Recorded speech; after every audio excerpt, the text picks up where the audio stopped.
అగ్నికుల క్షత్రియ బంధువులందరికీ కూడా నమస్కారం అండి. ఈరోజు మనం వాడల రేవు ప్రాంతాన్ని అయితే దర్శించాం. సో వాడల రేవు అనగానే మనకి ముందుగా గుర్తొచ్చేది శ్రీ కొప్పనాతి కృష్ణమ్మ వర్మ గారండి. సో మన అంతర్వేది ఆలయాన్ని నిర్మించిన గొప్ప మహనీయుడు అని చెప్పుకోవాలి.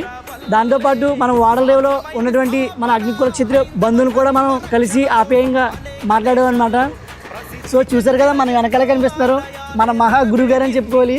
ఎందుకంటే అంతర్వేది ఆలయాన్ని నిర్మించి మన అగ్నికుల క్షత్రులకు ఎనలేని కీర్తి అయితే తీసుకొచ్చారండి. సో మనం కూడా ఆ మహానుభావుడు బాటలో నడుస్తూ ఇంకా మన తరాలని ముందుకు తీసుకెళ్తూ మన అగ్నికుల క్షత్రుల యొక్క గొప్పతనాన్ని, చరిత్రని, ఔన్నత్యాన్ని మన భవిష్యత్ తరాలకి అందించే విధంగా మనం అయితే ప్రయత్నం అయితే చేయాలండి. ముఖ్యంగా మన వాయిస్ ఆఫ్ అగ్నికుల క్షత్రియ టీంకి ఇన్స్పిరేషన్ ఎవరంటే మన బస్వాని మణికంఠ వర్మ గారండి. సో ఇలా ఎందుకు చెప్తున్నానంటే ఫస్ట్ మన అగ్నికుల క్షత్రుల గురించి గొప్పగా మన బ్రదరే చెప్పారనమాట. సో ఆ తర్వాత మేమైతే మనం కూడా ఈ పేజ్ని మనం ఎలా ముందుకు తీసుకెళ్ళాలని ఒక ఆలోచనతో మా టీం అయితే ఇప్పుడైతే వర్క్ చేస్తుందన్నమాట.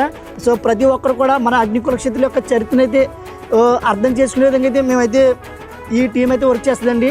సో ప్రతి ఒక్కరు కూడా దీంట్లో భాగస్వాములు కావాలని నేనైతే మనస్ఫూర్తిగా కోరుకున్నాను. జై అగ్నికుల క్షత్రియ, జై అగ్నికుల క్షత్రియ.